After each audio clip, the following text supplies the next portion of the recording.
just maybe clear up some misconceptions. People would like to use the term secession, and that envisions in some people's mind Texas. That it brings to mind the Civil War, and that was seceding from the Union. I mean, Texas has talked about seceding from the Union. Even Vermont, progressive Vermont, right now is wanting to secede from the Union.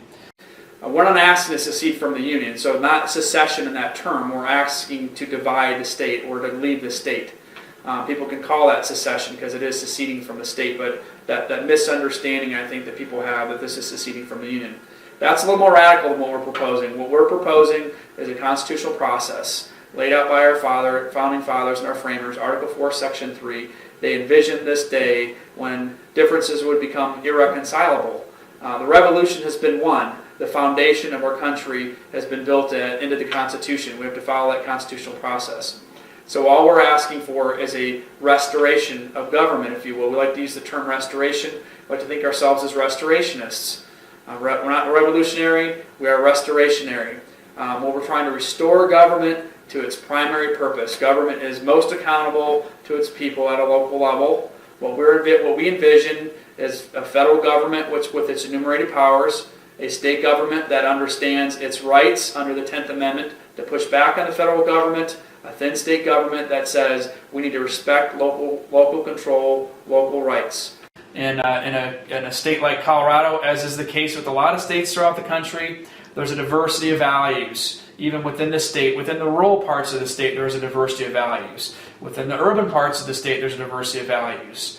The problem is we have this one-size-fits-all federal government, we have this one-size-fits-all state government, and both of those things are forcing erosion of local control and are forcing this one-size-fits-all value system. We have a Common Core solution at the federal government. That isn't right for all states. That certainly isn't right for all communities within the state of Colorado.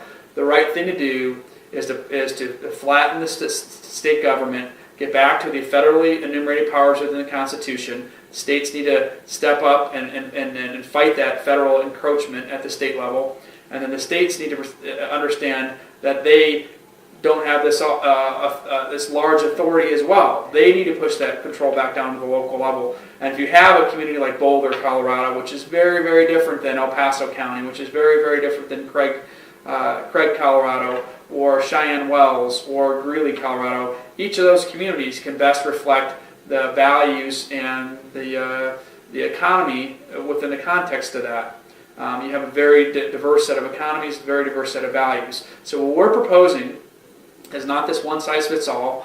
This is not a Republican Reformation, if you will. We're proposing restoring government back to local control as much as possible, and that then allows those local communities, regardless of what they are, what their values are, to best reflect what we call reflect and respect the values within those.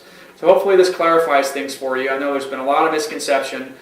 People think that this is a Republican versus Democrat issue. It is not. What we are trying to do is restore government back to its local or to its primary purpose, or its goal at the local level. Its primary purpose as government is to protect individual liberty.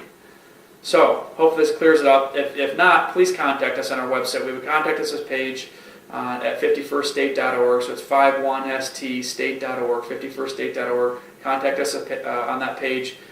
We will respond, do our best to respond and try to clarify things. So, anyways, God bless you guys. Appreciate all listening in, and have a great day.